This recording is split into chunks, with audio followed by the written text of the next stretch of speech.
Hello बच्चों, नमस्कार। Welcome to defence Vidyakul. आप सभी लोगों का बहुत बहुत स्वागत है मेघदूत सीरीज की आज हमारे सेशन में। बेटा, आज मेघदूत सीरीज की इंग्लिश सेकंड क्लास जाने वाली है, जहां पे हम लोग ग्रामर एंड यूजेस के बारे में डिस्कस करने वाले हैं।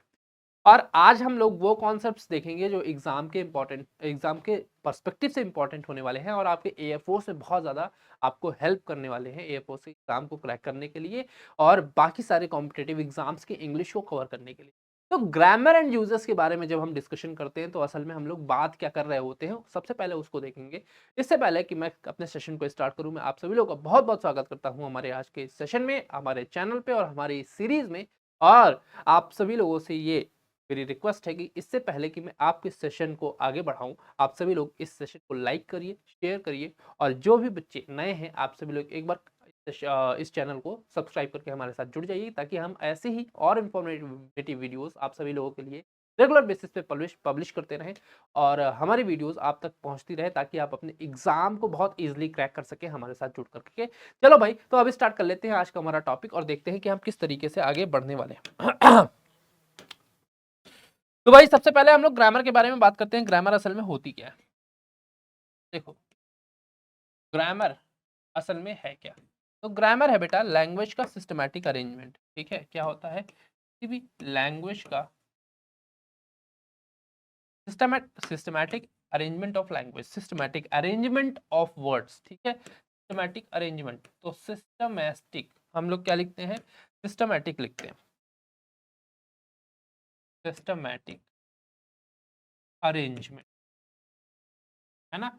तो ग्रामर असल में होता क्या है? किसी भी सिस्टमैटिक अरेंजमेंट। तो सब्जेक्ट वर्ब एग्रीमेंट हो गया, आपके नाउन प्रोनाउन वर्ड क्लासेस को अलग अलग जगहों पे रखना, ये हो गया। आपके नरेशन हो गए, आपके स्पीच हो गए, वॉइस हो गए, ये सारी चीजें आपकी क्या होती हैं बेटा? ग्रामर एंड यूजेस की होती हैं, है ना? तो आज के ग्रामर एंड यूजेस टॉपिक पे हम लोग क्या देखने वाले हैं? नरेशन एंड वॉइस को देखने वाले हैं। आज हम लोग नरेशन एंड वॉइस जो है वो कवर करेंगे और पूरा नरेशन एंड वॉइस पढ़ के जाएंगे, जो हमारे एग्जाम के पर्सपेक्टिव से इंपॉर्टेंट हो सकता है, इंपॉर्टेंट होता है और इंपॉर्टेंट हुआ।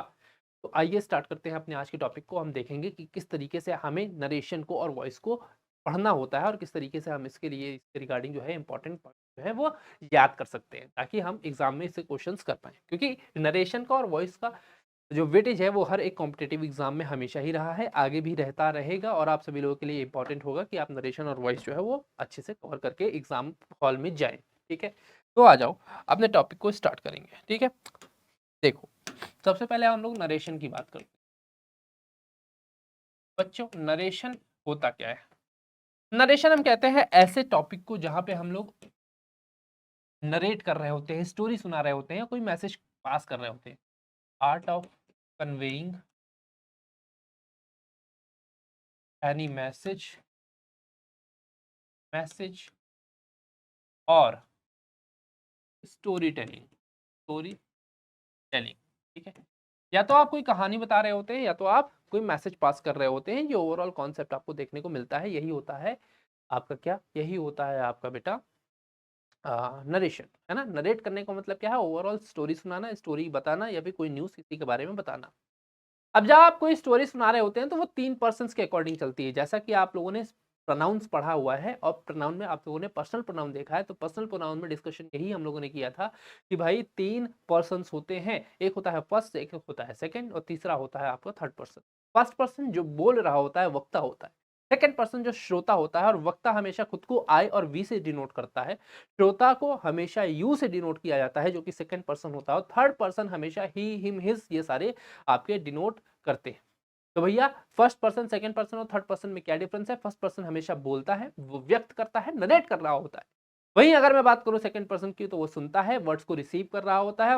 और थर्ड पर्सन दोनों की कन्वर्सेशन का सब्जेक्ट होता है, विषय होता है। ये बातें हम लोग समझ चुके हैं प्रोनाउन के केस में और हमारी पहली वीडियो में। तो प्रोनाउन पढ़ने के बाद हम लोगों ने जो डिस्कशन स्टार्ट किया आज नरेशन का, वहां पे वो हमें हेल्प करने वाला है। तो फर्स्ट पर्सन, सेकंड पर्सन और थर्ड पर्सन, ये ओवरऑल कॉन्सेप्ट आपका होना। चलो, अब हम लोग डिस्कस कर लेते हैं आज के अपने टॉपिक की और आगे बढ़ाते हैं। तो स्टोरी टेलिंग क्या होता है, किस तरीके से होता है, आ जाओ बात करते हैं। तो इसमें आपको याद क्या रखना है? सबसे पहले आपको याद करना है पर्सन, दूसरा आपको याद करना है स्पीच। ठीक है, दो तरीके की स्पीचेस होती हैं। अगर आप लोगों ने पहले पढ़ा हो तो ठीक, नहीं पढ़ा तो आज पढ़ लीजिए। पहली स्पीच होती है आपकी डायरेक्ट, क्या होती है? डायरेक्ट। दूसरी आपकी क्या होती है? Indirect speech. जब आप कहानियां पढ़ते हैं तो कई जगह पे आप लोगों ने मेंशन देखा होगा कि जो शब्द बोले जाते हैं उसी शब्द को एज इट इज उतार दिया जाता है। जिन शब्दों के बारे में बात की जाती है उन शब्दों को एज इट इज लिखा जाता है, उसमें किसी तरीके का कोई चेंज नहीं होता। जैसे मैं बोलूँ कोई थर्ड पर्सन है, पहली बात तो मैं कर लेता हूँ फर्स्ट पर्सन और थर्ड पर्सन और सेकंड पर्सन की, ठीक है? तो एक स्टोरी बनाते हैं। मान लो एक है क्या फर्स्ट पर्सन जो आपका कह रहा है, जो आपका सेकंड पर्सन से एक कहानी बता रहा है जो घटित हुई है थर्ड पर्सन के साथ। तो थर्ड पर्सन ने कहा फर्स्ट पर्सन के से कि मैं घर नहीं आऊंगा, मैं घर नहीं आऊंगा। थर्ड पर्सन कहता है फर्स्ट पर्सन से कि मैं घर नहीं आऊंगा। अब फर्स्ट पर्सन यहां से लौट करके जाता है और सेकंड पर्सन को बताता है यही सेम घटना कि क्या घटित हुआ है ना? क्या घटित हुआ है? तो थर्ड पर्सन ने कुछ बात बोली है और उसी घटना के बारे में कौन बता रहा है? थर्ड पर्सन, जो फर्स्ट पर्सन है वो सेकंड पर्सन को बता रहा है।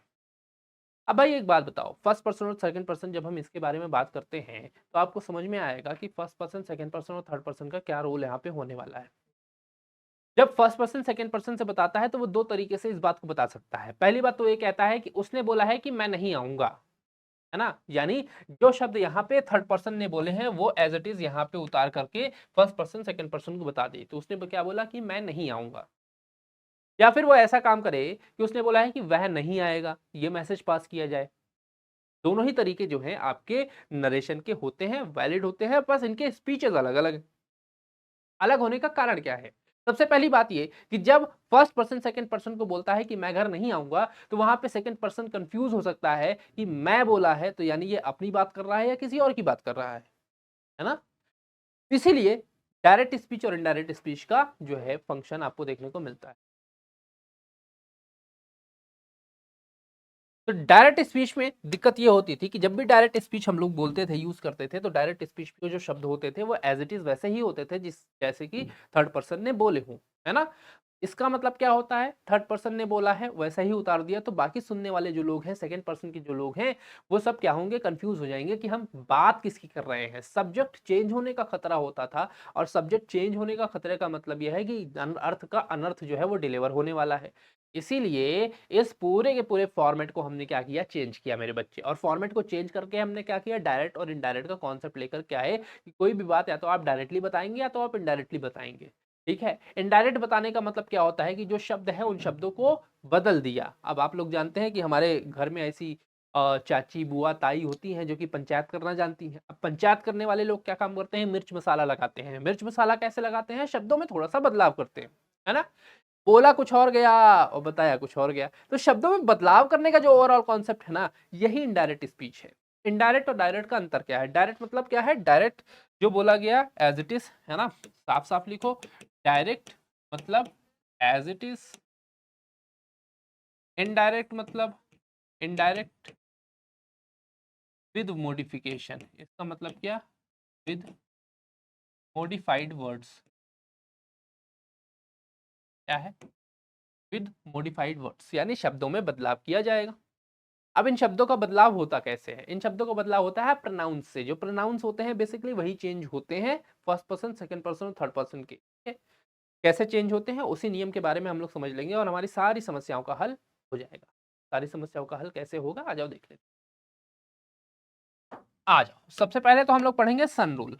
सबसे पहले तो हम लोग स्पीच के पार्ट्स को देख लेते हैं। ठीक है? तो आ जाओ देखो, कोई भी सेंटेंस जो लिखा होता है वो डायरेक्ट इनडायरेक्ट स्पीच में किस तरीके से लिखा जाता है? दो बातों से लिखा जाता है। क्योंकि नरेशन बात पहुंचाने का ही जो एक तरीका है उसको कहते हैं। तो जो नरेशन है वो हमेशा ही सेम रहेगा। उसमें दो पार्ट हमेशा रहेंगे। एक होगा क्या? Reporting verb. क्या होगा? एक होगा रिपोर्टिंग वर्ब, दूसरा होगा क्या? Reported speech.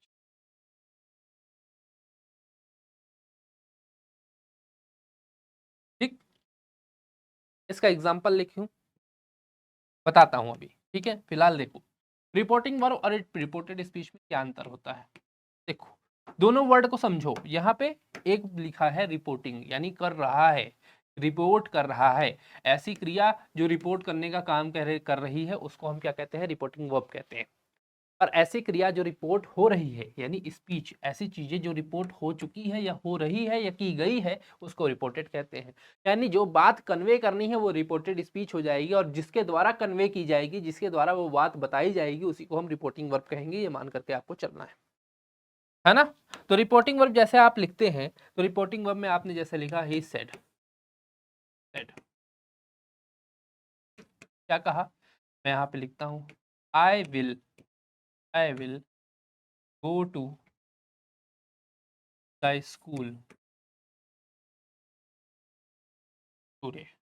ये सेंटेंस आप लोग याद रखेंगे, और इस सेंटेंस को ही हम लोग आगे बना करके इसी एक सेंटेंस से पूरा का पूरा नरेशन लोग समझेंगे। ठीक है, पूरा क्या समझ पाएंगे, थोड़ी बातें तो छूट जाएंगी, बट स्टिल हम लोग बहुत सारा नरेशन इसी सेंटेंस पे पढ़ लेंगे, और इसी सेंटेंस पे हम लोग जो है उसको सॉल्व कर लेंगे। ठीक है,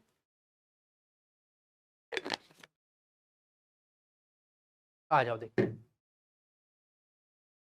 बात चल क्या रही है। बात को बहुत ध्यान से समझना, बहुत ध्यान से और समझेंगे। तो he said I will go to the school today, आज मैं स्कूल जाऊंगा, ये उसने कहा। अब इस सेंटेंस में आप लोगों को ध्यान देने वाली बात क्या है, आपने प्रोनाउंस अभी पिछली क्लास में कहे पढ़े थे, तो हम प्रोनाउंस के बारे में डिस्कस कर रहे हैं। हम बात कर रहे हैं किसके बारे में, हम बात कर रहे हैं बाकी बचे हुए पार्ट्स के बारे में। तो ध्यान से देखो, यहाँ पे मैंने क्या लिखा, I will go to school today. अब फर्स्ट पर्सन, सेकंड पर्सन और थर्ड पर्सन क्या है, क्या ये रिपोर्ट करने वाला व्यक्ति जो है वो अपनी बात कर रहा है, नहीं, ये किसी थर्ड पर्सन की बात कर रहा है ना। थर्ड पर्सन जो कि उसके शब्दों को हम लोगों ने लिखा है। अच्छा, डायरेक्ट स्पीच को पहचानने का सबसे बड़ा तरीका क्या होता है बच्चे, आपको इन्वर्टेड कॉमा देखने को मिलेगा। इस इंग्लिश के एंगल अंदर एक रूल है, जो किसी के कहे गए शब्दों को जब एज इट इज कोट करते हैं, तो वहां पे इन्वर्टेड कॉमा जो है वो लगाया जाता है, डबल इन्वर्टेड कॉमा जो है वो लगाया जाता है। तो क्योंकि डबल इन्वर्टेड कॉमा यहाँ पे लगा हुआ है, इसका मतलब क्या है, ये डायरेक्ट स्पीच है, पहला नियम। दूसरा नियम आपको फर्स्ट पर्सन देखने को मिल जाएगा। बेटा फर्स्ट पर्सन का यूज किया जाता है तभी, फर्स्ट पर्सन प्रोनाउन का यूज तभी किया जाता है जब आप डायरेक्ट स्पीच में को लिख रहे होते हैं। मैक्सिमम ऑफ द केसेस आपके यही डिनोट करते हैं कि आपका जो नरेशन है उसमें रिपोर्टेड स्पीच में अगर आपने फर्स्ट पर्सन का इस्तेमाल किया हुआ है, तो वो आपका डायरेक्ट स्पीच का कॉन्सेप्ट है, इनडायरेक्ट का नहीं है, क्योंकि इनडायरेक्ट में वही फर्स्ट पर्सन आपका थर्ड पर्सन देखने को मिल जाता है। ठीक है, चलो आ जाओ बात करते हैं अब आगे। सबसे पहले हम देखेंगे कि प्रोनाउन कैसे चेंज होता है ना। तो प्रोनाउन का चेंज कैसे कैसे, अब देखो नरेशन में चेंज क्या क्या करते हैं, डायरेक्ट टू इनडायरेक्ट चेंज करते समय हम लोग नरेशन में क्या क्या चेंज करते हैं। हम चेंज करते हैं प्रोनाउंस। नाउन चेंज नहीं होता बेटा, नाउन भी चेंज होता है, नाउन हमेशा थर्ड पर्सन में जाता है। देखो ध्यान से बता देता हूँ, नाउन हमेशा थर्ड पर्सन में चेंज होता है, मैं बता देता हूँ। ये क्लियर हो गया, यहां से याद रख लेना, थर्ड पर्सन का प्रोनाउन हमेशा नाउन की जगह पे लगेगा। कोई भी नाउन हो उसकी जगह पे आप थर्ड पर्सन का प्रोनाउन लगाएंगे, डायरेक्ट से इनडायरेक्ट ले जाते समय, बस सीधी बात है। ठीक, फिर मैं बात कर लेता हूँ बाकी क्या चेंज होंगी। प्रोनाउन के बाद टेंस चेंज होते हैं, फिर टाइम चेंज होता है, और प्लेस चेंज होता है। कैसे चेंज होता है बताऊंगा। प्लेस में एडवर्ब ऑफ प्लेसेस चेंज होते हैं, यानी हेयर देयर नाउ देन, ये सारी चीजें चेंज होते हैं। एडवर्ब्स का चेंज होता है, याद रखना इस चीज को। ठीक है, अभी अभी मैं बता दूंगा, आपको सारी चीजें समझ में आ जाएंगी।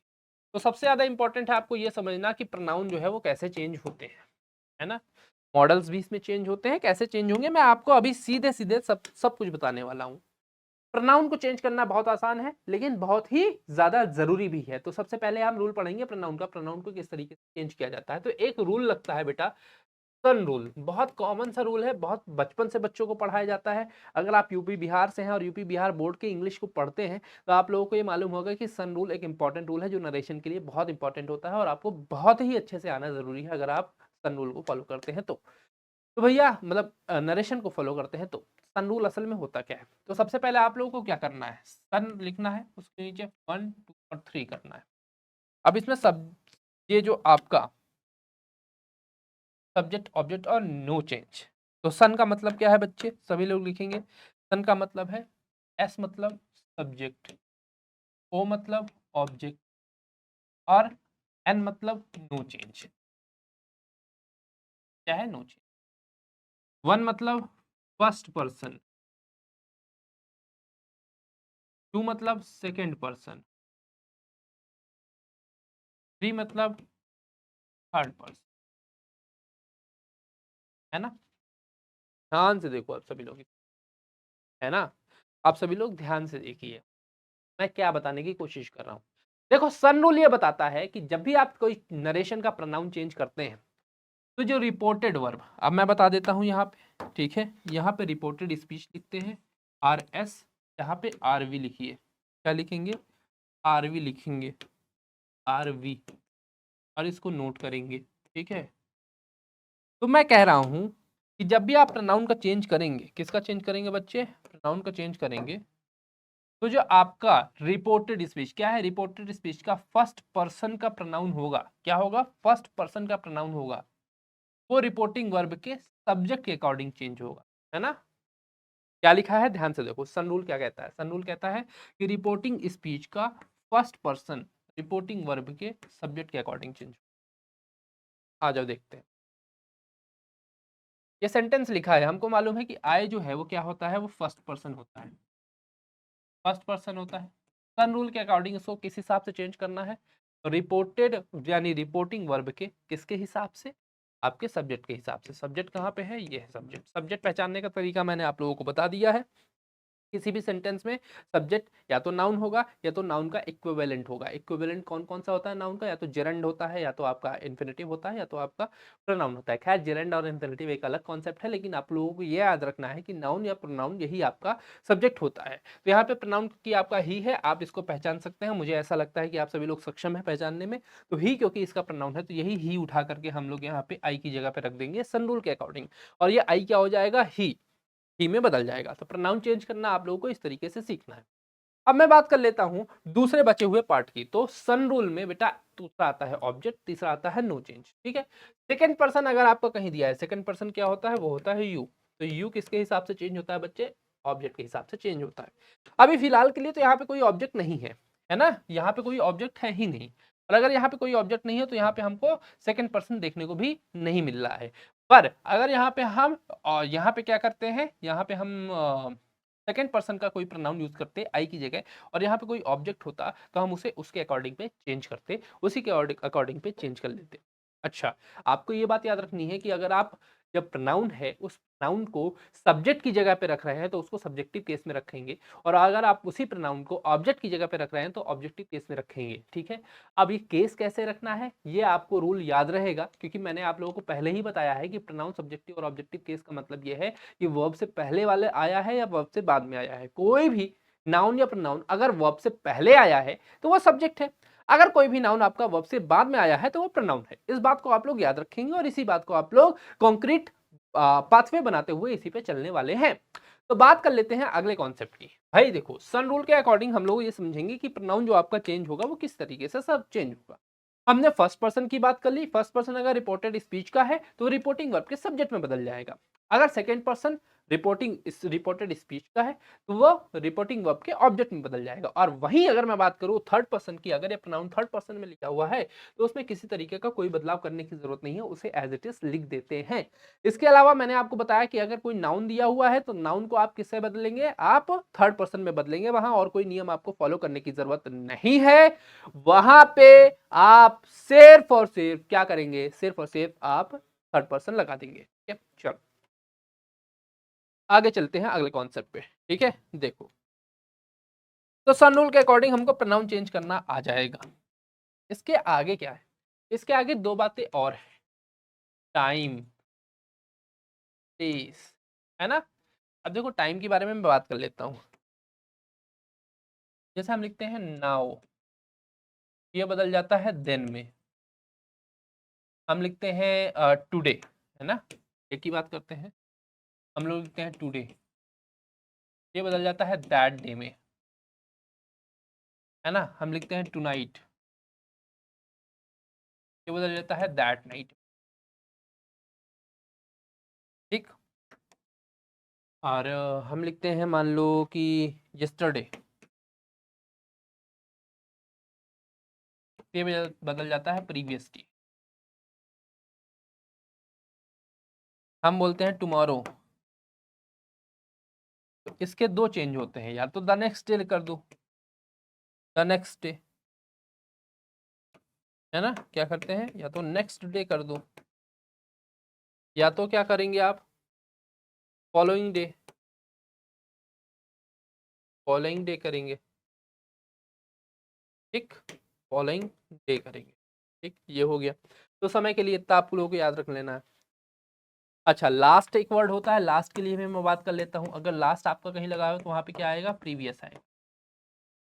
क्या आएगा, प्रीवियस आएगा। चलो, नाउ का देन, टुडे का दैट डे, टुनाइट का दैट नाइट, यस्टरडे का प्रीवियस डे, टुमारो का next day, following day, last का प्रीवियस। ये आपको याद रख लेना है। ये शब्दों में बदलाव होता है, ये याद रखना है। इतना सी बात है, इतनी सी बात है, आपको ये याद रखना पड़ेगा टाइम के लिए। फिर मैं बात करता हूँ प्लेस के लिए, है ना, प्लेस के लिए। अच्छा, प्लेस के लिए जैसे आप लिखते हैं हेयर, तो हेयर का क्या बन जाएगा, हेयर का बन जाएगा हेयर। देयर का हेयर, हेयर का देयर। कम का गो, है ना। जैसे आप वर्ब लगाते हैं कम, तो वो कम का गो बन जाता है, हेयर की जगह पे देयर बन जाता है ना। ओवरऑल इतनी कॉन्सेप्ट की बात आप लोगों को याद रखनी है, और कुछ भी आपको याद नहीं रखना है। हेयर का देयर बनता है, ये आपको याद रखना है। ठीक, तो प्लेस में और टाइम में ये आपको बदलाव देखने को मिलेंगे। इसके अलावा जो आपको बदलाव देखने को मिलता है वो मिलता है मॉडल के अंदर। ये सारी चीजें केवल आपको पढ़ लेनी है बस, बाकी आप खुद ही पढ़ लोगे इस चार्ट में। तो मॉडल के अंदर आप लोग पढ़ोगे तो हेयर के अंदर हेयर का देयर कर दो, कम का गो कर दो, बस इतना ही प्लेस में चेंज होता है, और कुछ तो चेंज होता नहीं। बाकी प्रोनाउंस तो उसी हिसाब से चेंज होंगे। जैसे आपका माई लगा है तो हिज लग जाएगा, प्लेस वैसा है। जैसे मैं बोलूँ माई प्लेस, तो उसका मतलब हो जाता है हिज प्लेस। ऐसा कुछ आप लोगों का देखने को आपको मिलेगा। अगर मॉडल की बात करो तो मॉडल कैसे चेंज होता है भाई, तो देखो मे, कैन, है ना। तो मे का आपका किस में बदल जाता है, माइट में बदल जाता है। कैन का कुड में बदल जाता है। ठीक, मैं बात करता हूँ विल की, किसकी, लिख देता हूँ विल की, शैल की, और कैन की। कैन तो हम लोगों ने कर लिया है ना, विल शैल। चलो, विल शैल किस में बदल जाएगा, विल आपका वुड में बदल जाएगा, शैल आपका शुड में बदल। ठीक, तो कुछ मॉडल, सारे के सारे मॉडल है, may, might, can, could, will, would, shall, should. ये आपको याद रखना है। इतनी बातें आप लोगों को याद रखनी है। तो क्या क्या हमने देखा है, एक बार दोबारा से देख लेते हैं। ठीक है, हम लोग क्या देख रहे थे, सबसे पहले हम लोग देख रहे थे प्रोनाउंस। ठीक है, तो भैया देखो प्रोनाउन कैसे बदलता है, हम लोगों ने देखा सन रूल से। फिर उसके बाद हम लोगों ने क्या देखा, टाइम। टाइम किस तरीके से बदलता है, नाउ का दिन हो जाता है, टुडे का दैट डे हो जाता है, टुनाइट का दैट नाइट हो जाता है, यस्टरडे का प्रीवियस डे हो जाता है, टुमारो का नेक्स्ट डे हो जाता है, फॉलोइंग डे हो जाता है, लास्ट का प्रीवियस हो जाता है ना। फिर हम बात करें अगर प्लेस की, तो हेयर का देयर कर दो, कम का गो कर दो, मे का माइट कर दो, कैन का कुड कर दो, विल का वुड कर दो, शैल का शूट कर दो। ये ओवरऑल बातें हैं। ठीक, ये हम लोगों ने डिस्कशन देख लिया, ये हम लोगों ने समझ लिया। आ जाओ अब हम इस पूरे क्वेश्चन को पढ़ते हैं। ठीक है, इस क्वेश्चन को चेंज करेंगे। अच्छा, इससे पहले कि मैं आगे बढ़ूं, रिपोर्टिंग वर्ब में क्या बदलाव आते हैं इसके बारे में बात करेंगे। और अच्छा, टेंस के बारे में भी तो बात करनी है ना। हमने बात कर ली, तो टेंस के बारे में तो हम बात कर रहे ना, भूल ही गए। अरे बाप रे, ये तो बड़ा कॉन्सेप्ट हो जाता। चलो आगे, पहले टेंस का बदलाव देखते हैं। तो टेंस कैसे बदलना है, टेंस का कैसे बदलोगे। चलो, मैं आप लोगों को टेंस बदलने का एक ट्रिक बताता हूं।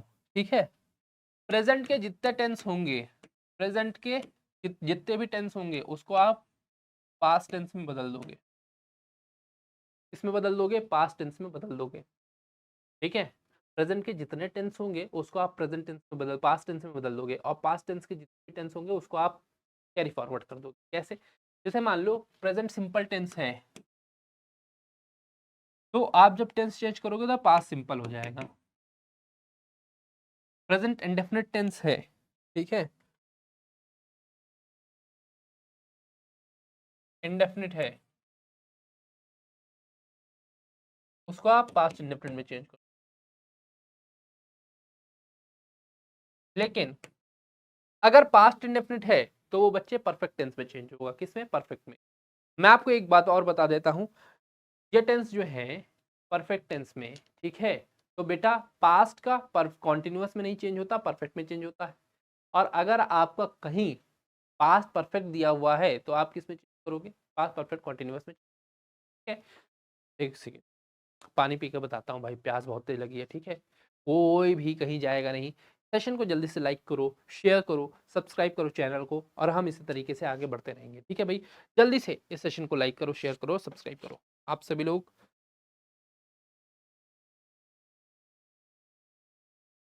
हाँ हाँ तो बच्चा, क्या बात कर रहे थे। Past indefinite. प्रेजेंट टेंस का किस में बदल जाएगा? पास्ट के सेम टेंस में बदल जाएगा, सेम फॉर्मेट ऑफ टेंस में प्रेजेंट में बदल जाएगा, प्रेजेंट से पास्ट में बदल जाएगा। ये आप लोगों को याद रखना है। लेकिन पास्ट टेंस को किस तरीके से आप चेंज करेंगे, इसके बारे में बहुत समस्या होती है। Same tense, same form of tense आप प्रेजेंट से पास्ट में लेकर के जाते हैं, लेकिन पास्ट को जब आप फॉर्मेट में रखते हैं तो एक को छोड़ करके दूसरे पे जाते हैं। आ जाओ देखते हैं, ठीक है। तो पास्ट टेंस का चेंज किस तरीके से आपको करना है, मैं इस बारे में आप लोगों को बता देता हूँ। पास्ट इंडेफिनिट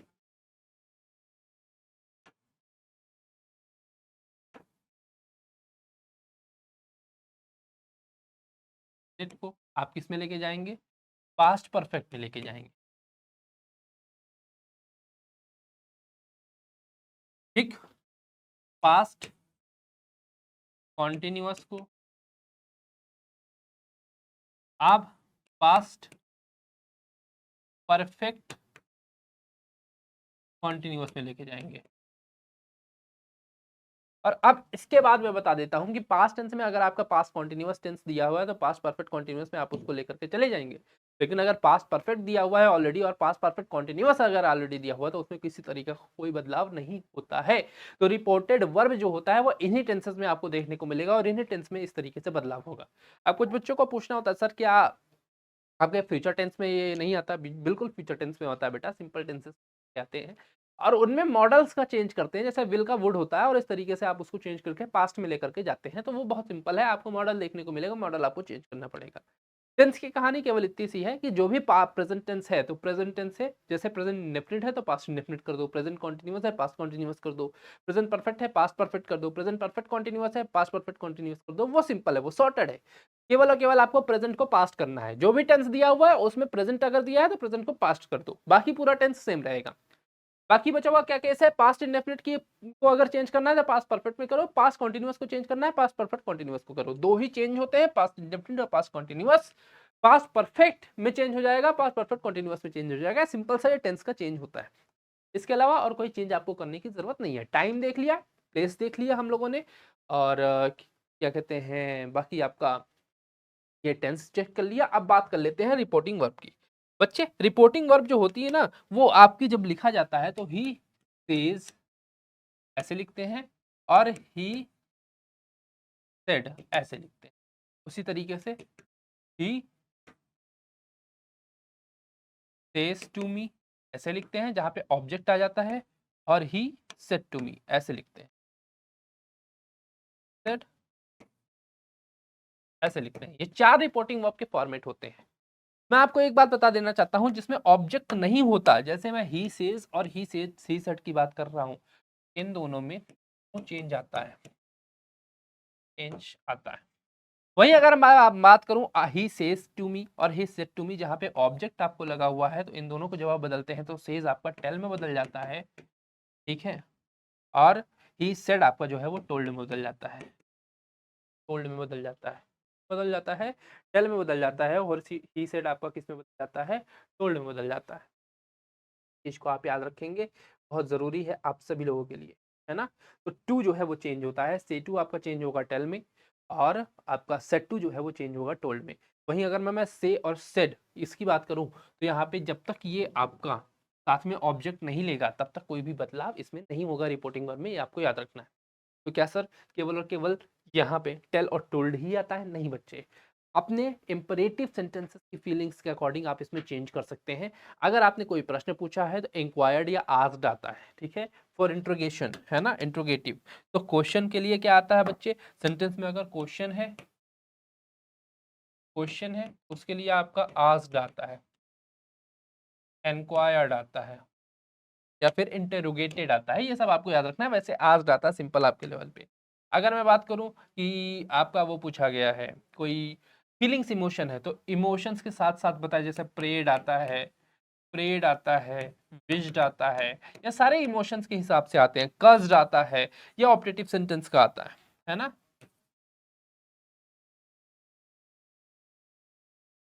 ये सारे के सारे जिस हिसाब का सेंटेंस होता है, जिस तरीके का इंपरेटिव बॉडी आपका जो है एक्सप्रेशंस होता है, उस तरीके के आपको यहाँ पे वर्ड्स देखने को मिलेंगे, और यही ओवरऑल चेंज होते हैं। इससे अलावा और कोई भी चेंज नहीं होते हैं, आपको ये बात याद रखनी है।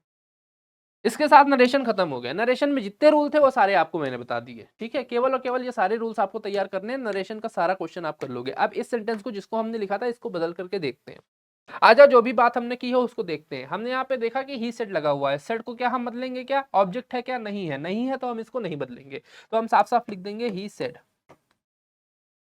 अब एक बात और सुन लो, ठीक है। जो आपका इन्वर्टेड कॉमा है इसको चेंज करने के लिए आप क्या करते हैं, इसको चेंज करने के लिए आप लोग सिर्फ और सिर्फ दैट लगाते हैं। इन्वर्टेड कॉमा और कॉमा को हटा करके आप क्या लगा देंगे, दैट लगा देंगे। क्या लगाएंगे बच्चे, दैट लगाएंगे। He said.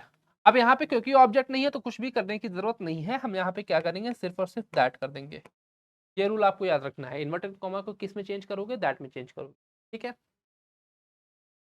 फिर हम बात करें अगर आगे की, ठीक है, तो I will go to school today, ये लिखा हुआ है। अब इस सेंटेंस को बदलना है। सबसे पहले आई की बात करें तो आई क्या है, फर्स्ट प्रोनाउन है, फर्स्ट पर्सन का प्रोनाउन है। किसके हिसाब से चेंज होता है, यहाँ के सब्जेक्ट के हिसाब से। तो सब्जेक्ट क्या है, ही है, तो यहाँ पे भी हम क्या लिख देंगे, ही लिख देंगे। फिर हमारा लगा हुआ है विल। हमने जब मॉडल को चेंज करने की बात कही तो मॉडल में विल किस में चेंज होता है बच्चा, वुड में चेंज होता है, ये लिख दिया है वुड, ठीक। सेंटेंस कौन सा है, सेंटेंस है आपका प्रेजेंट सिंपल, फ्यूचर सिंपल था, ठीक है। तो वुड लगा दिया और कुछ नहीं करना है। जैसे ही आपने वुड लगाया बच्चे, तो वुड के बाद जो आपकी वर्ब आती है, क्योंकि ये मॉडल है तो मॉडल का रूल हमने आपको बताया है कि वुड के बाद जो भी वर्ब आएगी वो बेस फॉर्म की आएगी, तो गो ही लगाओगे, गो टू स्कूल। एडवर्ब्स है नहीं तो एडवर्ब्स में चेंज होगा नहीं। Go to school today, today का मतलब दैट डे, है ना। He would go to school that day, बस चेंज हो गया, कहानी हो गई खत्म। तो जितने भी सेंटेंसेस हैं वो सारे के सारे सेंटेंसेस आपके किस हिसाब से चेंज होंगे, इसी हिसाब से चेंज होंगे। जैसे अगला सेंटेंस मैं आप लोगों के लिए लिख देता हूँ, he has said to me. अच्छा एक बात और बता देता हूँ, if reporting verb is in present and future tense, the tense time place of reported speech does not change. इस चीज को याद रखोगे, है ना बेटा। एक और बात मैं बहुत इंपॉर्टेंट रूल बताता हूँ, इस चीज को नोट करेंगे, ठीक है। सबसे इंपॉर्टेंट रूल जो इसमें आपको याद रखना है क्या, तो रिपोर्टिंग वर्ब जो है ना, रिपोर्टिंग वर्ब जो है इसको नोट कर लो। If the reporting verb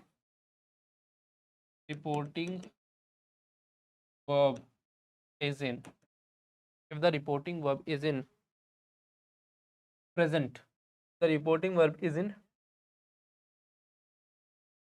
present or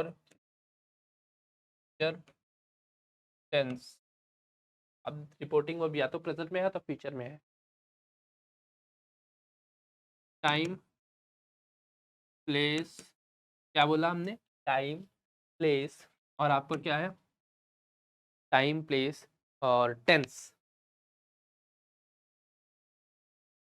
does not change. क्या बोला,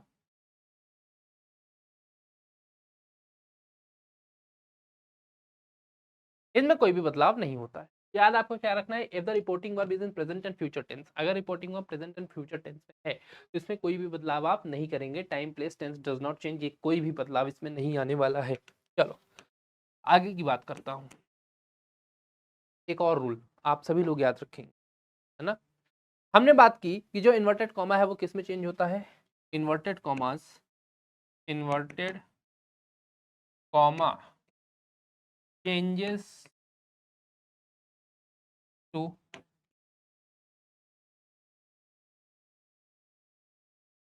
into, inverted comma changes into that, but if the sentence is in, if the sentence is in, is an interrogative sentence, if the sentence is interrogative, क्या है, in interrogative, अगर sentence क्या है, interrogative है, inverted comma changes into that, but if sentence is interrogative then,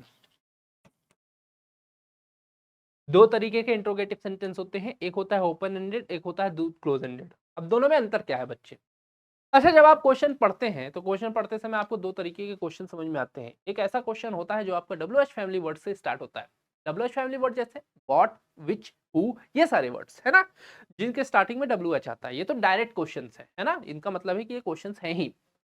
कुछ ऐसे questions होते हैं जिसमें हेल्पिंग वर्ब भी स्टार्ट होती है, हेल्पिंग वर्ब से वो सेंटेंस स्टार्ट होते हैं। अच्छा, अब आपको एक बात मैं बताता हूँ, ऐसे क्वेश्चंस जो सारे क्वेश्चंस आपके किससे स्टार्ट होते हैं, हेल्पिंग वर्ब से स्टार्ट होते हैं बेटा, उन क्वेश्चन के स्टार्टिंग में इफ एंड वेदर लगता है। क्या लगता है? If and whether. तो वहां पे इन्वर्टेड कॉमा किस में चेंज होता है? इफ एंड वेदर में चेंज होता है ना। तो इंट्रोगेटिव, देन यहां पे मैं 2 मार्किंग करता हूं। एक आपका स्टार्ट्स विद हेल्पिंग वर्ब, यहां लिखता हूं starts with WH family word. ठीक, तो स्टार्ट्स विद हेल्पिंग वर्ब और starts with WH family word, इसको आपको याद रखना। ठीक है, हेल्पिंग वर्ब से स्टार्ट होता है तो भी, और WH फैमिली से स्टार्ट होता है तो भी, आपको याद रखना है किस तरीके से आप चेंज करोगे। तो WH फैमिली से स्टार्ट करता है तो इसमें कोई भी कंजंक्शन लगाने की जरूरत नहीं है, दैट नहीं आएगा, लेकिन दैट नहीं आएगा, दैट की जगह आप WH फैमिली वर्ड को ही रखेंगे। ठीक है, फिर मैं बात करूंगा स्टार्ट विद H वर्ब, तो इसकी जगह आप क्या लिखते हैं? दैट ना लगा करके आप क्या लगाते हैं? इफ या फिर वेदर लगाते हैं। ठीक है, क्या लगाते हैं? इफ या वेदर लगाते हैं।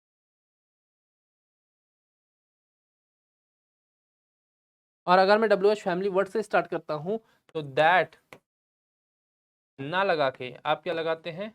आप WH फैमिली वर्ड लगाते हैं सेंटेंस को स्टार्ट करने के लिए, दैट उसमें नहीं आता। बहुत इंपॉर्टेंट रूल है जो आप लोगों को याद रखने की जरूरत है। तो इंट्रोगेटिव सेंटेंसेस को बनाने में आपको ये इस कॉन्सेप्ट से बहुत ज़्यादा हेल्प जो है वो मिलने वाली है। ठीक है, चलो आगे कर देते हैं इस पेज को एकदम लास्ट में शिफ्ट, है ना। ठीक, तो इंट्रोगेटिव सेंटेंस जब भी आप बनाते हैं तो उसमें आपको मिलने वाली है हेल्प। आ जाओ एक सेंटेंस बना करके देखते हैं और इस सेंटेंस के स्टार्टिंग में इस सेंटेंस को किस तरीके से हम अरेंज करते हैं उसको लिख देते हैं। जैसे मैं लिखता हूँ ही सेड, है ना,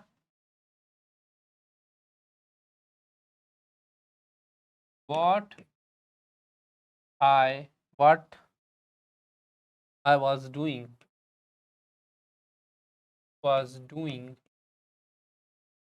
what I was doing in what I was doing here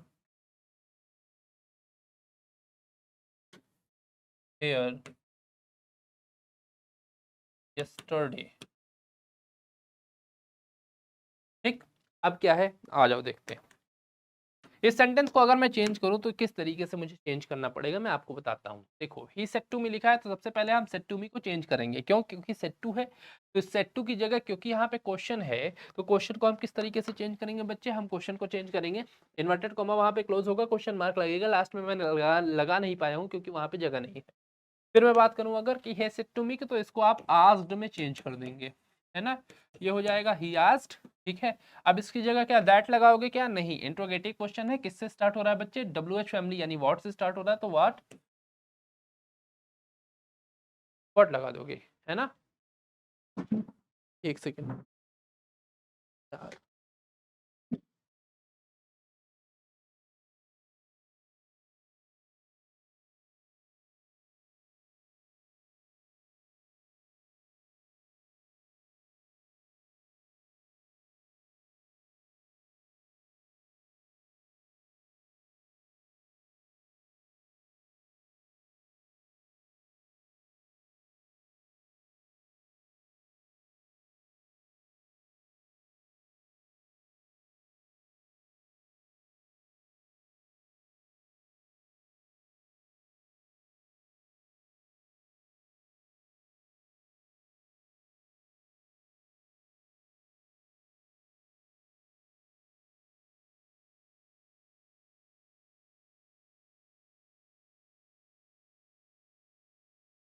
हाँ जी, देखो, तो ही आस्क्ड व्हाट आई किस में चेंज होगा?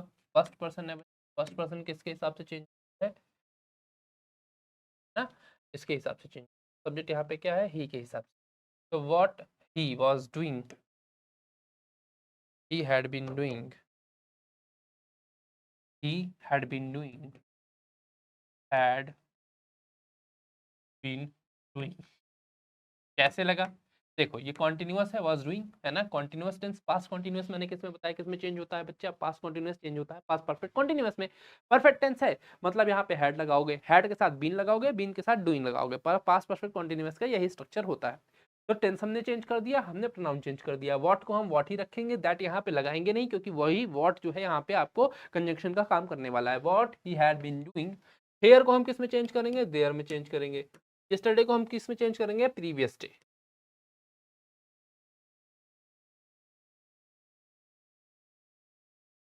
ठीक, और इसको लगा देंगे क्वेश्चन मार्क। तो he asked what he had been doing the previous day, the previous day. ये जो है सेंटेंस जो है आपका बन जाएगा। ठीक है, यही क्या बनेगा? ये आपका सेंटेंस बन जाएगा। यहाँ पे लगा दो द, हो जाएगा सेंटेंस।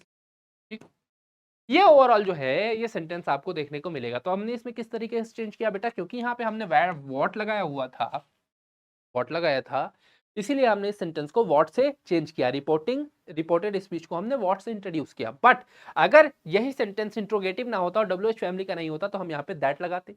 और अगर यही सेंटेंस हेल्पिंग वर्ब से स्टार्ट हो रहा होता, रिपोर्टेड स्पीच में इसमें हेल्पिंग वर्ब से इंट्रोड्यूस की गई रही होती, तो वहां पे हम इफ या वेदर लगाते, हम व्हाट भी नहीं लगाते। आ जाओ देखते हैं किस तरीके से।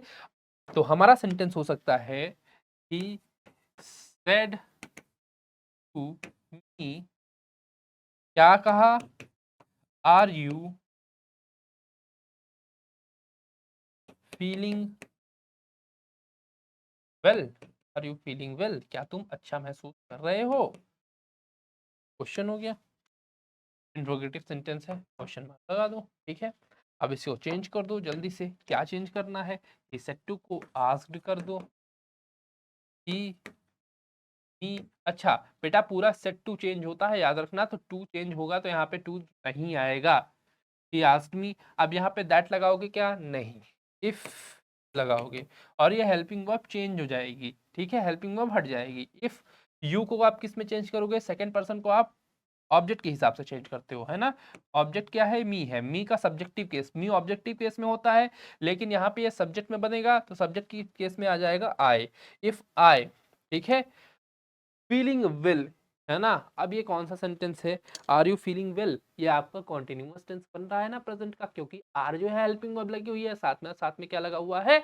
आपका आईएनजी फॉर्म ऑफ वर्ब लगा हुआ है, और दोनों फॉर्म ऑफ वर्ब लगाने के बाद इसको इंट्रोगेटिव बनाया गया है। तो प्रेजेंट कॉन्टिन्यूअस टेंस को आप पास्ट कॉन्टिन्यूअस चेंज करेंगे तो वॉज आपका लगेगा, वॉज लगता हुआ आपको दिखाई देगा। If I was feeling well, ठीक है, इफ आई वॉज वेल, ये इस सेंटेंस का जो है पूरा स्ट्रक्चर हो जाएगा। तो he asked me if I was feeling well, ये सेंटेंस आपका बन जाएगा। क्योंकि यहाँ पे और कुछ भी नहीं है, ना कोई मॉडल है, ना कोई अदर क्वेश्चन है, ना तो कोई अदर पार्ट ऑफ स्पीच, ना कुछ भी है, तो उसको बदलने की हमको कोई भी जरूरत नहीं पड़ेगी। तो ये नरेशन हम लोग इस तरीके से बना लेंगे। ठीक है, तो हम लोगों ने टेंस चेंज करके देख लिया ना, हम लोगों ने मॉडल चेंज करके देख लिया, हम लोगों ने बाकी सारी चीजें देख ली। तो हम लोगों ने नरेशन पूरा का पूरा लगभग देख लिया। लगभग क्या, हमने पूरा देख ही लिया है। बस इसके क्वेश्चंस आपको सॉल्व करने हैं, कॉन्सेप्ट पूरी तरीके से कंप्लीट हो गया है। तो भाई ये तो बात हो गई नरेशन की। बट हमने प्रॉमिस किया है कि आज हमको आपको सिर्फ नरेशन नहीं पढ़ाएंगे, आज हम आपको वॉइस भी पढ़ाएंगे। और वॉइस पढ़ाने का मतलब ये है कि भैया अभी आपकी क्लास और आगे बढ़ेगी। लेकिन एक बात मुझे बताओ, क्या इतनी बेहतरीन, इतनी अच्छी क्लास लाने का फायदा है अगर आप इस क्लास को शेयर ही ना करें? तो क्या फायदा हो कि अगर आप ये क्लास दूसरों तक पहुंचा ही ना पाए और हम दूसरों तक पहुंच ही ना पाए? तो इसीलिए बच्चे, आप सभी लोगों से रिक्वेस्ट है, जल्दी से इस सेशन को लाइक करें, लाइक करके इस सेशन को शेयर करें। और ये सेशन आपको कैसा लगा जल्दी से कमेंट सेक्शन में बताएं। और हम लोग इसी के साथ आगे बढ़ते हैं अपने आज के नए टॉपिक पे, दूसरे टॉपिक पे, जो कि हमारा क्या होने वाला है? वॉइस। ये भी एक इंपॉर्टेंट टॉपिक है जो आपसे अक्सर ही पूछा जाता है एग्जाम्स में, बहुत सारे कॉम्पिटेटिव एग्जाम्स में पूछा जाता है। और उन सारे कॉम्पिटेटिव एग्जाम्स में वॉइस से बच्चे भागते हैं, परेशान होते हैं। तो परेशान होने की जरूरत नहीं है, हम यहाँ पे आपके साथ हैं। तो जल्दी से आपको इसके बारे में हम लोग बता देंगे और आप बहुत आसानी से इसको सॉल्व कर पाओगे।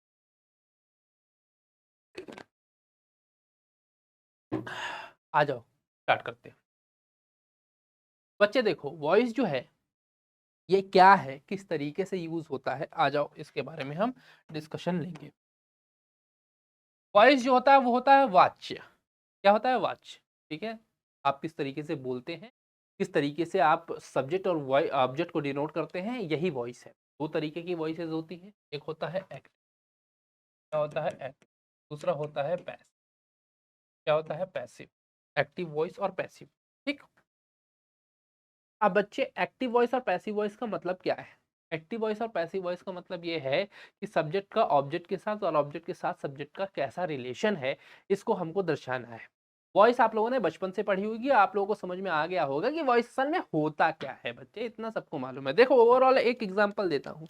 आपके शरीर में दो कान हैं, ठीक है, आप चाहे इधर से पकड़े, चाहे आप इधर से पकड़े, चाहे आप इधर से पकड़े, आप पकड़ कान ही रहे हैं। लेकिन अगर लेफ्ट कान को आप लेफ्ट हैंड से पकड़ते हैं तो आप डायरेक्टली पकड़ लेते हैं। वहीं अगर आप लेफ्ट हैंड को राइट हैंड से पकड़ते हैं तो आप उसको उल्टा घुमा करके पकड़ रहे हैं, थोड़ा सा अलग उजहमत जो है उठा रहे हैं। यही कॉन्सेप्ट आपका वॉइस का होने वाला है। वॉइस का मतलब ये है कि एक्टिव वॉइस और पैसिव वॉइस में डिफरेंस ये है कि एक्टिव वॉइस में आप सब्जेक्ट को ऑब्जेक्ट की जगह नहीं रखते, सॉरी, सब्जेक्ट को वर्ब से पहले रखते हैं। और पैसिव वॉइस में वही चीज क्या होती है, वो चीज घुमा करके की जाती है। तो सब्जेक्ट को आप वर्ब की जगह पे लेकर वर्ब के बाद में रखते हैं और ऑब्जेक्ट को सब्जेक्ट से पहले रखते हैं। सॉरी, क्या बोल रहा हूँ भाई, आई एम वेरी सॉरी, बोलते बोलते थक गया हूँ, है ना। तो वर्ब से पहले आ जाओ, लिख करके पढ़ेंगे तो ज्यादा समझ में आएगा। देखो ओवरऑल सेंटेंस का स्ट्रक्चर क्या होता है बच्चे? Subject plus verb plus object, यही सेंटेंस का स्ट्रक्चर है। देखो, जब हम subject plus verb plus object करते हैं तो ये एक्टिव स्ट्रक्चर होता है। कौन सा? एक्टिव स्ट्रक्चर होता है। अब इसी स्ट्रक्चर में जब चेंज किया जाता है तो ऑब्जेक्ट की जगह पे सब्जेक्ट और सब्जेक्ट की जगह पे ऑब्जेक्ट आता है, और इसी को हम क्या कहते हैं? बोलते हैं पैसिव। तो इसका मतलब क्या है? इसका मतलब क्या सब्जेक्ट चेंज हो जाता है? क्या कर्ता चेंज हो जाता है? नहीं, कर्ता चेंज नहीं होता, केवल और केवल कर्ता की जगह चेंज होती है। ये बात बहुत ज्यादा नोट करने वाली है। कर्ता नहीं बदलता, कर्ता की जगह बदलती है। और कर्ता की जगह बदलने का मतलब यह है कि हम सेंटेंस को उल्टे नजरिए से देखते हैं, क्योंकि हमें लिटरेचर पढ़ने की आदत है। भारत भूमि एक लिटरेरी साहित्य का जो है संग्रह है, गढ़ है, इसीलिए ये सारा एक्टिव और पैसिव वॉइस का जो माजरा है वो खड़ा होता है। कारण क्या है बच्चे? कारण यह है कि एक्टिव वॉइस और पैसिव वॉइस का डिफरेंस करके हम किसी भी लिटरेचर को और ज्यादा इनहेंस कर सकते हैं और ज्यादा खूबसूरत बना सकते हैं। और ये खूबसूरती का ही चक्कर है जिसके पीछे पूरी दुनिया पागल है। तो भाई हम बात करें एक्टिव और पैसिव वॉइस की, तो इसमें करना क्या है? केवल और केवल आपको सब्जेक्ट की जगह ऑब्जेक्ट और ऑब्जेक्ट की जगह पे सब्जेक्ट करना है। लेकिन क्या इतना सिंपल हो जाएगा सारी चीज? नहीं, इतना सिंपल कभी भी नहीं होगा। कैसे? मैं बताता हूं आपको आपके सामने।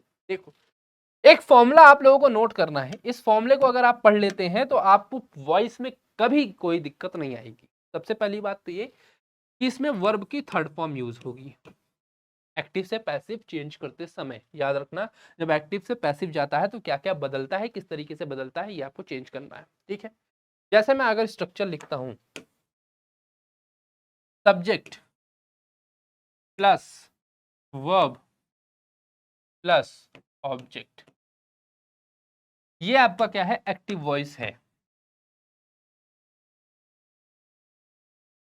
तो इसी को जब आप पैसिव करेंगे तो किस फॉर्मूले को आपको याद रखना है उसके बारे में बात करते हैं। ठीक है, तो जब आप इसको पैसिव करके लेकर के जाते हैं बच्चे, तो यही सब्जेक्ट की जगह पे ऑब्जेक्ट लग जाता है, प्लस वर्ब आपका आता है। लेकिन सुनो अब ध्यान से, ऑब्जेक्ट के बाद वर्ब डायरेक्टली नहीं आता। जब आप इसको चेंज करते हैं तो वर्ब की जगह पे आपको ऑब्जेक्ट के साथ क्या लगाना पड़ता है? To be form of verb लगती है, जो कि मैंडेटरी होती है।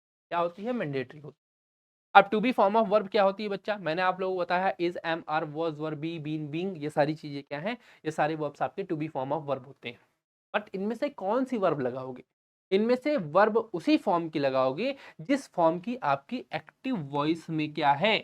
वर्ब है। मान लो यहाँ पे एक्टिव वॉइस में वर्ब की थर्ड फॉर्म लगी हुई है, तो बी की थर्ड फॉर्म ही आएगी।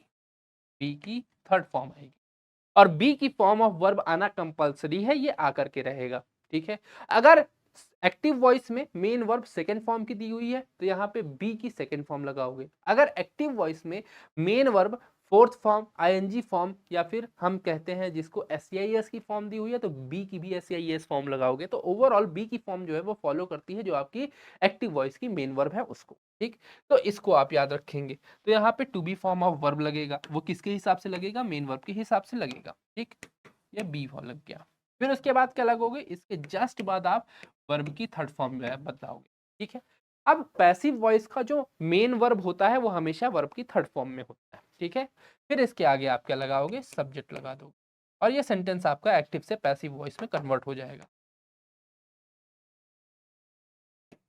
किसमें चेंज हो जाएगा, पैसिव वॉइस हो जाएगा। 10 मिनट में मैं आपको बेटा एक्टिव से पैसिव बनाना सिखा सकता हूँ और हर तरीके का एक्टिव पैसिव आप केवल और केवल इस फॉर्मूले से और 10 मिनट में बना सकते हो। मैं इसकी गारंटी ले सकता हूँ अगर ये फॉर्मूला आप समझ गए तो, ठीक है। बस याद क्या रखना है, subject plus verb plus object ये एक्टिव वॉइस है, ऑब्जेक्ट प्लस बी की फॉर्म और वर्ब की थर्ड फॉर्म प्लस सब्जेक्ट ये पैसिव वॉइस है। अच्छा, लेकिन बी की फॉर्म जो लगी है वो किस तरीके की फॉर्म लगेगी आपको याद रखना है बच्चे। बी की फॉर्म जो लगी है वो हमेशा वर्ब को फॉलो करेगी जो आपके एक्टिव वॉइस की होने वाली है।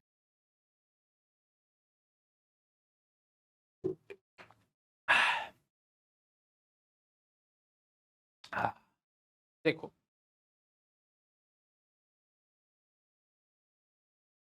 आई एम सॉरी, आ जाओ एक सेंटेंस लिखते।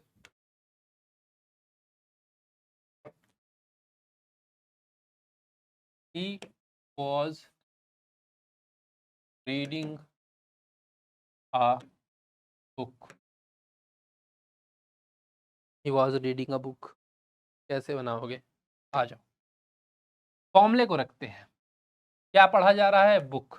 ऑब्जेक्ट क्या होता है बेटा, सब्जेक्ट मेन वर्ब के साथ मिल करके जो कुछ भी करता है वही क्या होता है, ऑब्जेक्ट होता है ना। या जिसके साथ भी करता है ना, मेन वर्ब के साथ जिसके साथ भी करता है वो क्या होता है, वही ऑब्जेक्ट होता है।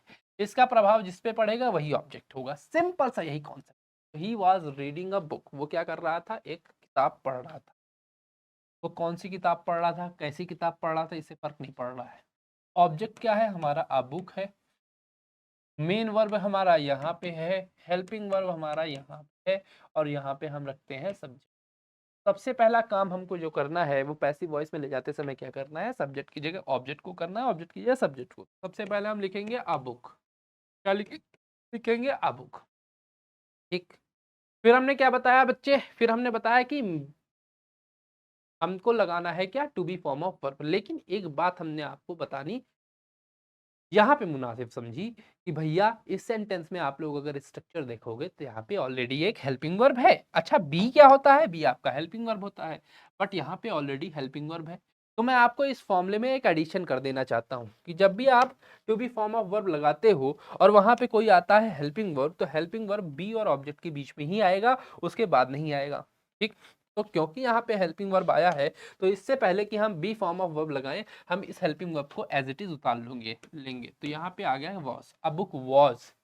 अब हमको लगाना है बी की वो फॉर्म जो फॉर्म हम यहाँ पे मेन वर्ब में देख पा रहे हैं। तो यहाँ पे क्योंकि आईएनजी फॉर्म लगा हुआ है तो बी की आईएनजी फॉर्म होती है बीइंग, आप लोगों को मालूम होगा।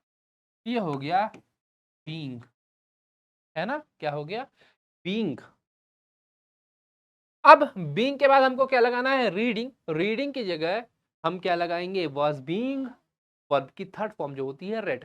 तो हम पढ़ बोलेंगे यहाँ पे रेड, इसको पढ़ते हैं हम रेड, लिखते हैं हम रीड, ठीक है। तो a book was being red. अब यहां से समस्याएं स्टार्ट होती। हम लोग क्या डायरेक्ट ही सब्जेक्ट लगा सकते हैं लास्ट में। सब्जेक्ट लगाने से पहले हमें चाहिए होता है बाय, ठीक है। यहाँ पे लगा दो बाय, क्या लगाते हैं, बाय। और बाय के बाद हम लगाते हैं सब्जेक्ट, जो सब्जेक्ट यहाँ पे था तो बाय ही आ जाता है। अच्छा, एक बात मुझे बताओ, मैंने आप लोगों को हमेशा ही बताया है कि सब्जेक्ट जब ऑब्जेक्ट की जगह जाएगा तो वो ऑब्जेक्टिव केस का हो जाएगा। तो प्रोनाउन अगर हम लोगों ने ही यूज किया है और उसको ऑब्जेक्ट की जगह पे रख रहे हैं तो प्रोनाउन भी तो ऑब्जेक्टिव केस का होगा। तो क्या यहाँ पे ही लगाओगे, क्या, नहीं बच्चे, यहाँ पे आप क्या लगाओगे, बाय के बाद हिम, ठीक है, बाय के बाद हिम। अब इस स्ट्रक्चर को चेंज करने के लिए आप लोगों ने क्या क्या और चीजें नोटिस की अपार्ट फ्रॉम द फॉर्मूला, वो फॉर्मूले में ही आएगा, है ना, किसमें आएगा, फॉर्मूले में ही आएगा, ठीक। तो एक तो आपने ये चीज देखी। अब ओवरऑल देखो क्या हुआ, यहाँ पे आपका ऑब्जेक्ट आ गया सेंटेंस का, ठीक है। यहाँ पे आपका हेल्पिंग वर्ब आ गया, यहाँ पे to be form of verb आ गई। To be form of verb किसके अकॉर्डिंग आई, मेन वर्ब को फॉलो करते हुए आई। रेड वर्ब की थर्ड फॉर्म आ गई, बीच में बाय आ गया और बाद में ये आपका क्या आया, सब्जेक्ट आया, जो कि मेन वर्ब का एक्टिव वॉइस का सब्जेक्ट होने वाला है। लेकिन सब्जेक्ट किस केस में आया है, सब्जेक्ट ऑब्जेक्टिव केस में आया है। रीजन मीन यहाँ पे आपकी जो मेन वर्ब है उसके बाद आपका ये प्रोनाउन लग रहा है। तो जब प्रोनाउन आपका वर्ब के बाद आता है तो वो ऑब्जेक्टिव केस का आता है और ही की जगह यहाँ पे हिम आया हुआ है।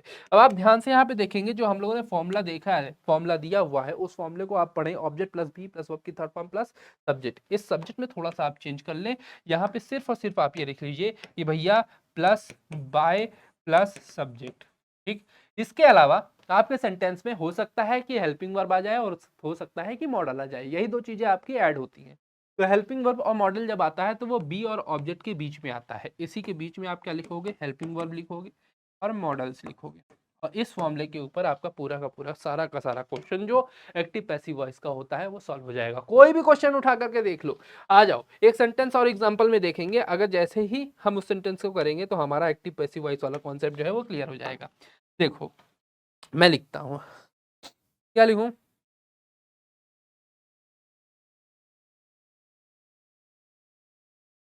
The man was, the man played cricket.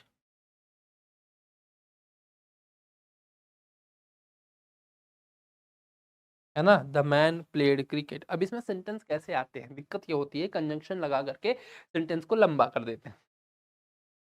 And his mother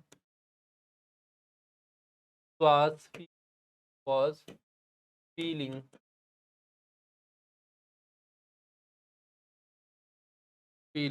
amazing।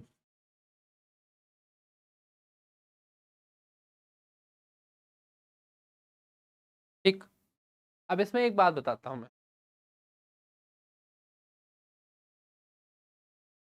नहीं नहीं ऐसा नहीं, was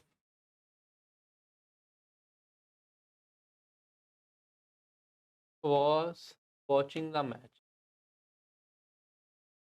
watching the match। चलो ये हो गया, कंजंक्शन जुड़ा हुआ है। अब इस सेंटेंस को हमें बनाना है एक्टिव से पैसिव वॉइस। आपको ध्यान क्या रखना है बेटा, एयरफोर्स या अदर कॉम्पिटिटिव एग्जाम्स को आप जब क्रैक करने जाते हो तो उसमें आपको ध्यान ये रखना होता है कि जो पूरा का पूरा सेंटेंस है ना बेटा, उस पूरे के पूरे सेंटेंस को आपको ध्यान से पढ़ना होता है और उसके बाद उसको आप चेंज करेंगे, कन्वर्जन करना होता है। तो बेसिक कॉन्सेप्ट आपका ये कहता है बच्चे कि द मैन प्लेड क्रिकेट, इसको जब आप नोट करते हैं और यहाँ पे एंड देखते हैं जो कि आपका कंजंक्शन होता है, तो ये सेंटेंस और ये सेंटेंस दोनों में एक्टिव पैसिव वॉइस का कन्वर्जन होना चाहिए। जहां जहां कन्वर्जन पॉसिबल है उस हर जगह पे आप कन्वर्जन करेंगे, इसको आप याद रखेंगे अगर आप चाहते हैं कि आपका क्वेश्चन गलत ना हो तो क्वेश्चन जो आपका हो सकता है वो क्या हो सकता है, द मैन प्लेड क्रिकेट। तो भैया सबसे पहली बात तो ये क्या है, क्रिकेट को आप कहाँ लेके जाओगे, यहाँ पे लेके जाओगे, तो क्रिकेट लिख दो, क्रिकेट क्रिकेट। अब यहाँ पे प्लेड लिखा है, वर्ब की थर्ड फॉर्म पहले से है, वर्ब की थर्ड फॉर्म है या सेकंड फॉर्म है बच्चा बताओ, द मैन प्लेड। अब ये स्ट्रक्चर क्या है, सेंटेंस का स्ट्रक्चर क्या है, वर्ब की सेकंड फॉर्म है कि थर्ड फॉर्म है, आप मुझे बताएं, सभी लोग ध्यान से बताएं। द मैन प्लेड क्रिकेट, अच्छा आप ध्यान से मुझे बताएंगे, खुद आप आंसर करेंगे, खुद आप सोचिए क्या लिखा हुआ है, सब्जेक्ट लिखा हुआ है, प्लेड लिखा हुआ है, वर्ब की थर्ड फॉर्म आती है क्या, नहीं आती बच्चे। आप लोगों को बस इतनी आप लोगों को टेंस की जो जानकारी होनी चाहिए कि कभी भी जो वर्ब की थर्ड फॉर्म जैसे ईडी लिखा हुआ है तो उससे पहले अगर हैड या हैज आया है तो समझ लेना परफेक्ट टेंस है, अगर हैड या हैज नहीं आया तो वो इंडेफिनिट टेंस होता है पास्ट का। ठीक है, केवल दो जगह आप लोगों को याद रखनी है कि वर्ब की सेकेंड फॉर्म और थर्ड फॉर्म आती है कहाँ पे, या तो वो पास्ट इंडेफिनिट टेंस होगा, पास्ट इंडेफिनिट टेंस में वर्ब की सेकंड फॉर्म आती है तो एडीईएन लगाना जरूरी हो जाता है वर्ब में। अगर वो पास्ट की सेकंड फॉर्म इंडेफिनिट फॉर्म नहीं है तो उसके लिए आपको हैज हैव हैड कुछ ना कुछ देखने को मिलेगा, अगर आप एडीईएन यानी पार्टिसिपल फॉर्म ऑफ वर्ब देखते हो तो याद रख लेना इस चीज को, बहुत जरूरी बात बता रहा हूं। ठीक है, तो बिना परफेक्ट टेंस की यानी हैज हैव हैड के अगर आपको वर्ब की कोई फॉर्म देखने को मिलती है जो कि आपकी ईडीईएन है, पास्ट में जा रही है या फिर पास्ट पार्टिसिपल आपको देखने को मिलता है, तो समझ लेना वो वर्ब का सेकंड फॉर्म आपका लगा गया है और पास्ट की इंडेफिनिट टेंस आपको देखने को मिल रहा है। तो पास्ट इंडेफिनिट में वर्ब की सेकंड फॉर्म लगी है तो आपकी जो बी की फॉर्म होगी वो भी वर्ब की सेकंड फॉर्म ही होगी, है ना। तो बेस फॉर्म क्या होता है आपका, क्या कहते हैं, बी होता है। फर्स्ट फॉर्म आपका क्या होता है, एम और आर होता है, और सेकेंड फॉर्म जो आपका टू बी का होता है वो कौन सा होता है, वाज और वर होता है। चलो तो क्रिकेट यहाँ पे लिखेंगे, क्रिकेट सिंगुलर है तो इसके साथ हम वॉज लगाएंगे, क्रिकेट वॉज। ठीक है, क्रिकेट वॉज। अब वर्ब की थर्ड फॉर्म लगाओगे, was played, played by the man, cricket was played by the man, उसी फॉर्मूले पे हमने बना दिया ना, बिल्कुल जोड़ा। अब हम लोग लगा देंगे एंड क्या लगाया, हिज मदर, ठीक है, वॉज वॉचिंग द मैच। तो द मैच यहाँ पे ऑब्जेक्ट है, द मैच यहाँ पे लिख दिया, द मैच। वॉज यहाँ पे हेल्पिंग वर्ब लिखा हुआ है तो वॉज को हम यहाँ पे लिख देंगे। बी की फॉर्म आप लगाएंगे क्योंकि बी और ऑब्जेक्ट के बीच में आपका वॉज वर आता है, तो इसको याद रखेंगे। तो बी की फॉर्म किस हिसाब से लिखोगे, वॉचिंग लगा है, वर्ब की थर्ड, वर्ब की आईएनजी फॉर्म है, तो इसका क्या है कि आईएनजी के हिसाब से हम बीइंग लगा देंगे, was being, the match was being. Watch को वर्ब की थर्ड फॉर्म में चेंज करोगे तो वॉच्ड हो जाएगा, वॉच्ड बाय, क्या लिखा हुआ है, हिज मदर। अब हिज को क्या आप चेंज करोगे, क्या, ये पजेसिव केस है, तो पजेसिव केस वर्ब के बाद रहे या वर्ब के पहले रहे, वो पजेसिव केस में वैसा ही रहेगा। तो भैया इसमें आप लोग यहाँ पे सिंपल सिंपल हिज मदर लिख दोगे और इसी के साथ ये सेंटेंस जो है वो कंप्लीटली चेंज हो जाएगा एक्टिव से पैसिव में। क्या लिखा है भैया, देखो पहला सेंटेंस लिखा था the man played cricket and his mother was watching the match. Cricket was played by the man and the match was being watched by his mother, ये सेंटेंस इसका होगा। अब कई बच्चे इसमें क्या करते हैं, बच्चे, कई सारे बच्चे और कई सारे बूढ़े भी जो इंग्लिश पहले से पढ़ रहे हैं, उनको क्योंकि सुटेबल लगता है तो the match was being played लगा देते हैं। बीइंग लगाया और गलती हो गई। क्यों बीइंग लगाया और गलती हो गई, क्योंकि यहाँ पे आप लोगों ने देखा कि वर्ब की सेकंड फॉर्म लगी है, और वर्ब की सेकंड फॉर्म लगने का मतलब पास्ट इंडेफिनिट है। दूसरी बात ईडी लगा है, जब ईडी लगा है तो इसी के हिसाब से ही to be form of verb लगाओगे और कुछ नहीं लगाओगे। तो to be form of verb अगर इसके हिसाब से आप लगाओगे तो आपको याद रहेगा कि भैया क्योंकि वर्ब की सेकंड फॉर्म लगी है तो हमको वर्ब की सेकंड फॉर्म ही लगानी है, आईएनजी फॉर्म नहीं लगानी है ना। तो आपको इसमें टेंसेस पढ़ने की जरूरत नहीं है, आपको और कुछ पढ़ने की जरूरत नहीं है, केवल और केवल ये फॉर्मूला याद रखने की जरूरत है। अब एक बात और मैं आपको बता देता हूँ, ठीक है, क्योंकि हम लोग बात कर रहे हैं ऐसे क्वेश्चंस की जहां पे हम लोग एक प्रेपोजिशन का यूज करते हैं। तो हमारे इंग्लिश ग्रामर में कॉन्सेप्ट होता है फिक्स्ड प्रेपोजिशन का। कौन सा कॉन्सेप्ट होता है बेटा, फिक्स्ड प्रेपोजिशन का। कौन सा कॉन्सेप्ट होता है बच्चे, फिक्स्ड प्रपोजिशन का। फिक्स्ड प्रपोजिशन का कॉन्सेप्ट क्या कहता है, कुछ ऐसी वर्ब होती हैं जिनके साथ स्पेशल काइंड के प्रपोजिशंस आते हैं। जैसे मैं बताऊं नोन, नोन के साथ टू आता है, तो जहां पे फिक्स प्रपोजिशन का रूल कहता है वहां पे आप बाई ना लगा करके नोन लगाते हैं। इससे रिलेटेड एक सेंटेंस देखेंगे, आगे चलेंगे, ठीक है। जैसे मैं बोलूं,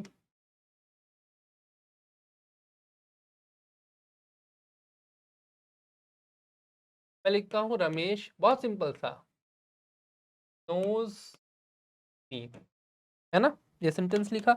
इस सेंटेंस का ब्रेकडाउन देखो सभी लोग, आप लोग अगर करेंगे तो रमेश की बात मैं अगर कर रहा हूं तो रमेश क्या है, यहाँ पे सब्जेक्ट है। ब्रेकडाउन कर लेते हैं, सब्जेक्ट, यहाँ पे वर्ब, प्लस यहाँ पे ऑब्जेक्ट, ठीक है। अगर आप इसका एक्टिव से पैसिव वॉइस लेकर के जाते हो तो रमेश में से यहाँ रमेश की जगह आ जाएगा। तो यहाँ पे मी की जगह जब आप इसको क्या करोगे, चेंज करोगे सब्जेक्ट में, तो इसका प्रोनाउन भी चेंज हो जाएगा। प्रोनाउन मी की जगह किस में बदल जाएगा, आई में बदल जाएगा, क्योंकि ये वर्ब से पहले आ गया है ना, यही तो हुआ, आए। अब यहाँ पे हम नोज की बात कर रहे हैं, एस या ई एस वाली फॉर्म जो है, किसी भी वर्ब के लास्ट में एस या ई एस लगा है तो वो सिंपल सिंपल एस या ई एस की फॉर्म है, तो वही फॉर्म आपकी यहाँ पे भी लगेगी, ठीक है। तो रमेश नोज, अब बी की फॉर्म लगानी जरूरी है। यहाँ पे कहीं पे भी हेल्पिंग वर्ब नहीं है ना, तो हेल्पिंग वर्ब हम लगाएंगे नहीं। तो बी की फॉर्म किस हिसाब से लगेगी, नोज के हिसाब से। तो एस या ई एस वाली फॉर्म कौन सा होता है आपका, इज, ठीक है। लेकिन लेकिन यहाँ पे एक स्पेशल केस है, यहाँ पे एक स्पेशल केस है, ठीक है। आई के साथ हमेशा एम लिखा जाता है, इज नहीं लिखा जाता। तो आप लोगों को ये भी याद रखना है कि अगर आए है और वर्ब की फर्स्ट फॉर्म लगानी ही है, ठीक है, वर्ब की फॉर्म लगानी ही है, तो आई के साथ तो फिक्स्ड वर्ब भी आती है, तो इसका भी आपको ध्यान रखना है। और कुछ होता तो नोज की जगह पे आप एस सी आई एस वाली फॉर्म लगाते, लेकिन क्योंकि आई आपका सब्जेक्ट दिया गया है तो आई के साथ तो आप एस सी आई एस के ही फॉर्म लगाते हो, तो एम ही लगाते हो, चाहे आप कुछ भी लगा लो, तो एम लगाओगे, ठीक है। आई एम, नो को आप वर्ब की थर्ड फॉर्म में लेकर के जाओगे, नोन हो जाएगा। अब नोन बाय रमेश ये आप लिखते तो गलत हो जाता, क्योंकि मैंने फिक्स प्रपोजिशन के बारे में बात की है। तो नो के साथ क्या आता है, नो के साथ टू आता है, नोन के साथ टू आता है, तो वहां फिक्स प्रपोजिशन का कॉन्सेप्ट चलता है। जब फिक्स प्रपोजिशन पे हम बात करते हैं तो नोन के साथ आप हमेशा टू लगाओगे, और क्योंकि आई एम नोन टू, यहाँ पे रमेश आपका ऑब्जेक्ट बनेगा, और नाउन में ऑब्जेक्टिव और पॉजेसिव केस का कोई चेंज नहीं होता, तो आप ऑब्जेक्टिव और सब्जेक्टिव केस का कोई चेंज नहीं होता, तो आप सिंपल सिंपल यहाँ पे रमेश उतार देंगे।